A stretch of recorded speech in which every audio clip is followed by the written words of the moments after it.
रहे हैं। पहले प्रवक्ता के तौर पे अपनी भूमिकाओं के रूप में आप सब लोगों से मिले हैं। आज हम भारतीय जनता पार्टी के सोशल मीडिया प्लेटफॉर्म पर हम बजट जो आज केंद्र सरकार का पेश हुआ है संसद के अंदर में, उस पर चर्चा करने के लिए हम आज आप सबके बीच में हैं। हमारे साथ हैं बिहार में प्रतिपक्ष, बिहार विधानसभा में प्रतिपक्ष पक्ष के नेता विजय कुमार सिन्हा जी। हम उनसे चर्चा करना चाहते हैं इस बजट पर। विजय जी, आज केंद्र सरकार की बजट संसद के अंदर में केंद्रीय वित्त मंत्री निर्मला सीतारमण जी ने रखा है। इस बजट में आपको क्या विशेषताएं नजर आती है? आप थोड़ा इस पर जो है से बताने का काम करेंगे। देखिए, सबसे पहले तो मैं धन्यवाद देता हूं, और जो दर्शक इस चर्चा से जुड़ रहे हैं उनको भी नमस्कार करते हुए कहना चाहूँगा कि 21वीं सदी के भारत के अंदर जो सपना स्वामी विवेकानंद जी ने देखा था और उस सपना को साकार करने के लिए श्रद्धेय माननीय अटल बिहारी वाजपेयी जी ने जो संकल्प लिया था कि इस मातृभूमि पर कोई भी जन्म ले, किसी जाति धर्म क्षेत्र भाषा का हो, वो भूखा न मरे, वो भूखा न रहे। और आज उस सपना को साकार देश के प्रधानमंत्री माननीय नरेंद्र मोदी जी कर रहे हैं कि 28 महीनों से कोरोना काल जब से शुरू हुआ, सभी को मुफ्त में अनाज दे रहे हैं। 5 किलो गेहूं, 5 किलो चावल। और आज इतने बड़े त्रासदी के बाद भी कोई भी व्यक्ति भूख से नहीं मरा, और अगला 1 वर्ष तक और उसे ये देंगे, ताकि कोरोना काल में जो प्रभावित हुआ है, जिसका उद्योग धंधा प्रभावित हुआ है, और ज़्यादातर लघु सीमांत कमज़ोर किसान, ये सब मजदूर, ये सब प्रभावित हुए हैं। ये सबसे बड़ी उपलब्धि है। इसके साथ साथ आप देखेंगे कि अंतिम पंक्ति पर बैठा व्यक्ति को ध्यान में रख करके ये समावेशी विकास का बजट लाया गया है, जिसका डायरेक्ट बेनिफिट का लाभ उसके खाता में जा रहा है। भ्रष्टाचार पर लगाम लगाने का एक बड़ा प्रहार और शुरुआत किया गया है। आपने ठीक कहा कि यह बजट समावेशी है। इस बजट में आम आवाम के लिए या उनके लाभ के लिए क्या क्या योजनाओं पर विशेष तौर पे ध्यान दिया गया है, वो भी हम आपसे जानना चाहते हैं। देखिए, एक तो सबसे पहले मैं बता दूं कि देश के प्रधानमंत्री माननीय नरेंद्र मोदी जी जब से सत्ता संभाले और लोक लुभावना बजट नहीं लाकर जनता के हित के लिए इन्होंने काम करना शुरू किया। यहाँ का जो एवरेज प्रति व्यक्ति आय थी, आज वो दुगना हो गया।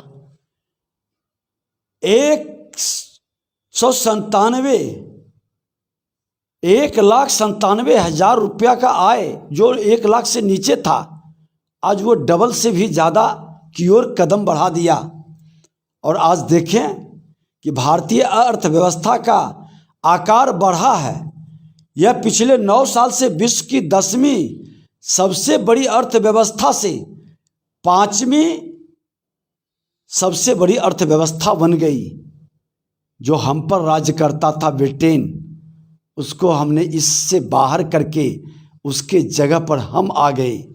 ये सबसे बड़ी उपलब्धि है और इसका कई स्वरूप बुनियादी ढांचा और निवेश के माध्यम से मेरी अर्थव्यवस्था मजबूत हो रही है। ठीक आपने कहा कि प्रधानमंत्री नरेंद्र मोदी जी के नेतृत्व में भारत एक बड़ी ही मजबूत अर्थव्यवस्था वाला देश के रूप में उभरा है। हमारा देश किसान, गरीब, मजदूर और गांव आधारित है। इस बजट में उन लोगों पर क्या विशेष तौर पे ध्यान दिया गया है, वो भी हम आपसे जानना चाहते हैं। देखिए, आज जो इस बजट में लक्ष्य तय किए गए हैं, हरित विकास, किसानों के लिए खेत से खलिहान तक की व्यवस्था बनाई गई है। आज उसके प्राकृतिक विपदा के कारण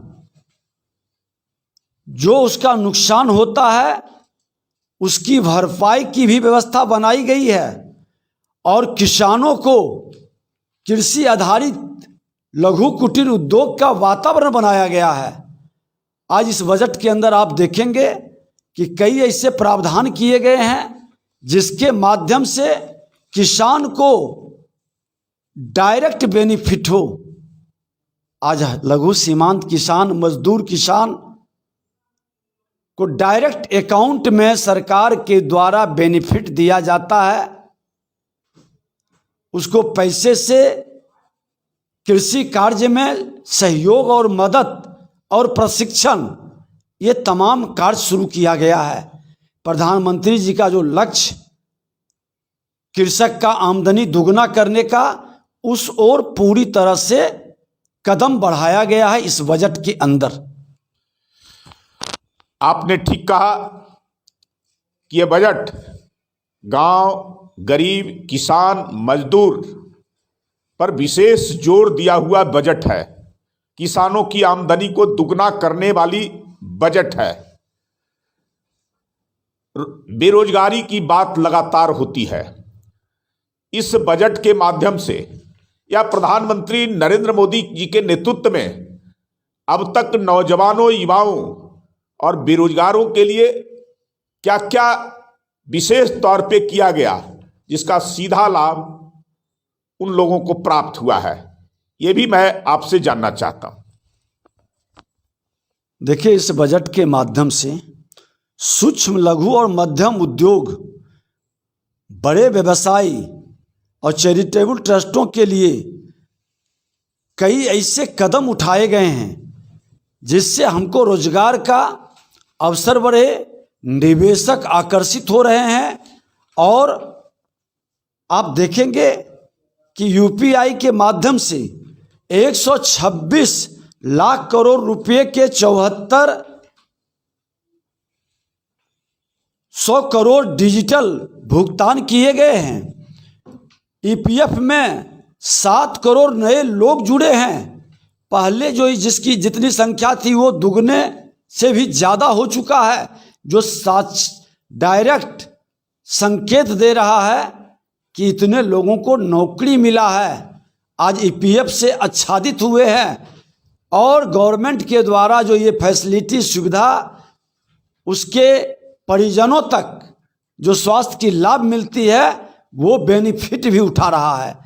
तो कहीं ना कहीं गवर्नमेंट के सरकारी नौकरी के बजाय रोजगार का अवसर जो बना, उस रोजगार के अवसर में सरकार के द्वारा 5G को बूस्ट करने के लिए इंजीनियरिंग संस्थानों में 100 लैब तैयार कर करके स्किल्ड इंडिया को बढ़ाया जा रहा है। आज हर गांव के अंदर, हर जिले के अंदर स्किल्ड इंडिया के माध्यम से प्रधानमंत्री PMKK, प्रधानमंत्री कौशल विकास केंद्र के माध्यम से अलग अलग ट्रेड में प्रशिक्षण देकर मुद्रा योजना के माध्यम से स्वरोजगार की ओर प्रेरित किया जा रहा है और कई लोगों को रोजगार का अवसर मिल रहा है। तो ये वातावरण में सरकार की बड़ी पहल है, जिससे सरकार का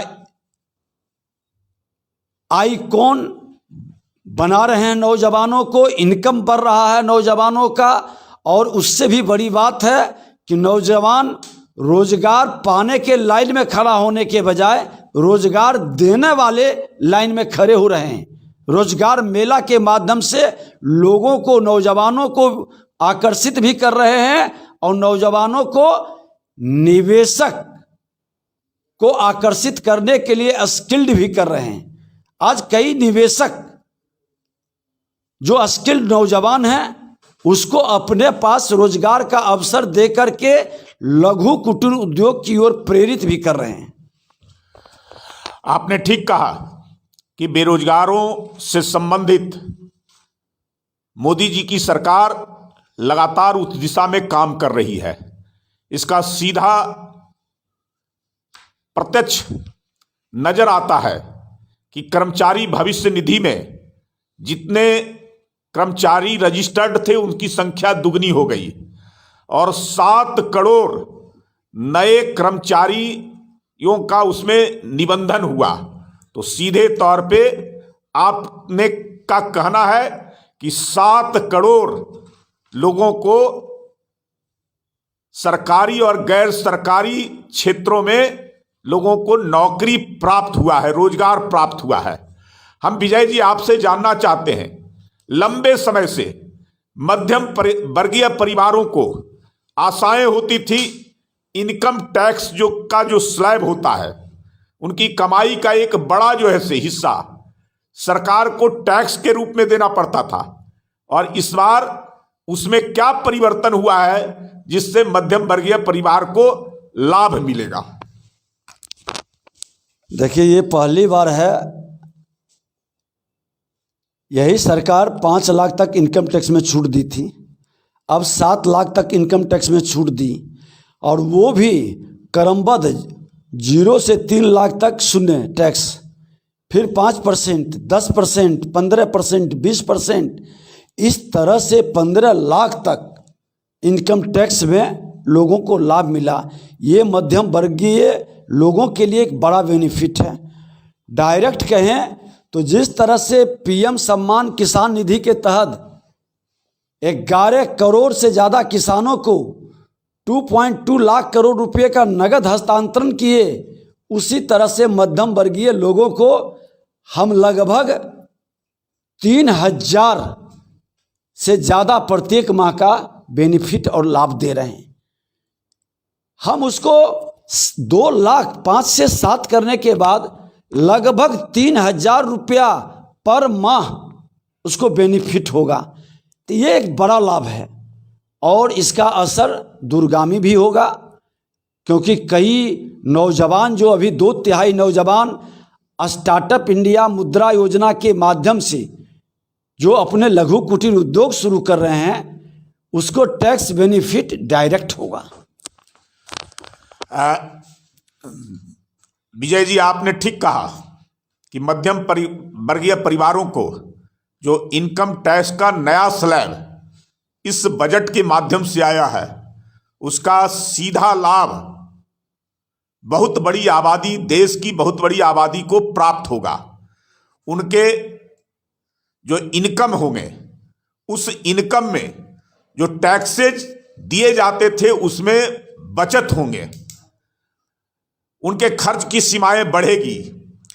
मैं आपसे अंतिम एक सवाल करना चाहता हूं कि पूरे होल जो आप बजट है उस बजट से इस देश को और आम आवाम को कितना लाभ होगा? इस देश के प्रगति और विकास में अब कहा जा रहा है कि अमृत महोत्सव जो अगले साल आजादी के 75 वर्ष पूरे हो रहे हैं, तो आम जनता इस आजादी के 75 वर्ष पूरे होने पर अमृत महोत्सव का जो मनाया जा रहा है उस अवसर पर जो पेश किया गया बजट है इसका सीधा आम जनता को कितना लाभान्वित करेगा?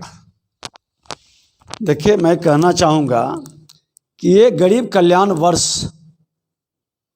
के रूप में प्रधानमंत्री जी के जो सोच है कि गरीबों के उत्थान हो, पंडित दीनदयाल उपाध्याय जी की जो एकात्म मानववाद के अंदर संकल्प था कि अंतिम सीढ़ी पर अंतिम पंक्ति में बैठा व्यक्ति तक हमारा विकास की प्रकाश पहुँचे।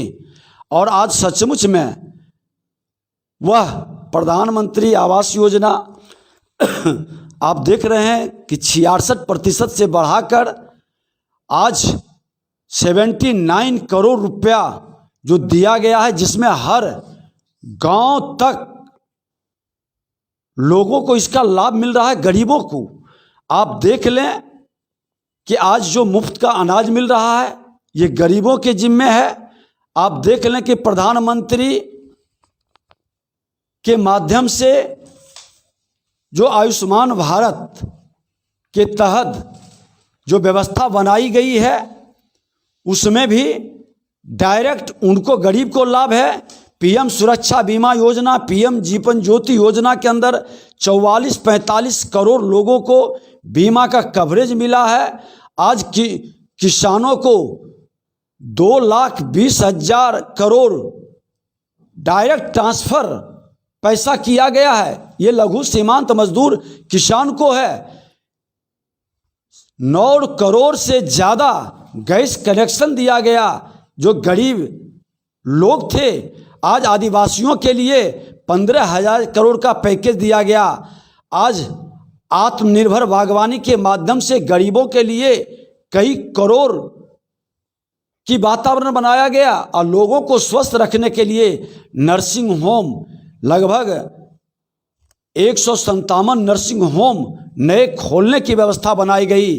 पीएम आवास योजना के माध्यम से कई करोड़ लोगों को इसका लाभ मिला। आपको और बता दें कि आम बजट 2023-24 जो पेश किया गया है, भारतीय अर्थव्यवस्था का एक चमकता हुआ सितारा, चुनौती के समय से तेजी से विकास, लोगों की प्रति व्यक्ति आय को दोगुनी करने के साथ साथ गरीबों मजदूरों के लिए एक नए भारत के निर्माण में एक नया वातावरण बना रहे हैं। भारतीय अर्थव्यवस्था का भविष्य उज्जवल है। और मैं बता दें ये गरीब कल्याण वर्ष के रूप में जाना जाएगा। जितने गरीबों के लिए किया गया उतने युवाओं के लिए भी किया गया है। आज युवाओं के उज्जवल भविष्य के लिए, किसानों के लिए, व्यापारियों के लिए, व्यापारियों को भी खास करके छोटे व्यापारी, छोटे उद्यमी को इससे बड़ा बेनिफिट होगा। तो ये सभी के हित में है। ऐतिहासिक बजट है। इस बजट को वर्षों तक लोग याद रखेंगे। धन्यवाद। अभी हम सब लोग विजय सिन्हा जी से बात कर रहे थे और विजय सिन्हा जी ने इस बजट पर बड़े ही सारगर्भित तरीके से एक एक विषयों को रखने का काम किया है कि इस बजट से देश के आम आवाम को कितना लाभ होने वाला है। गांव, गरीब, किसान, मजदूर, युवा, महिला, इन सभी वर्गों को इस बजट का से जितना लाभ होगा उससे कहीं अधिक देश की प्रगति में यह बजट एक बहुत बड़ा विकास का मार्ग खोलने का काम करेगा और देश अपने प्रगति की ऊंचाइयों को प्राप्त करेगा। देश अपने उन्नति के सर्वोच्च शिखर पर जाएगा और देश एक मजबूत अर्थव्यवस्था वाली ताकत जो बनी है ये दुनिया के प्रथम स्थान तक पहुंचने का काम करेगा। हम आज इस बजट पर आप सब लोगों के साथ हम विजय सिन्हा जी से बात कर रहे थे। अब हम आज अपनी बात को यही समाप्त करते हुए हम इस बीजेपी सोशल मीडिया के माध्यम से आगे भी आप सबसे मिलते रहेंगे, विभिन्न विषयों पर बात करते रहेंगे और अन्य लोगों के माध्यम से उनकी बातों को आप तक पहुंचाते रहेंगे। बहुत बहुत धन्यवाद।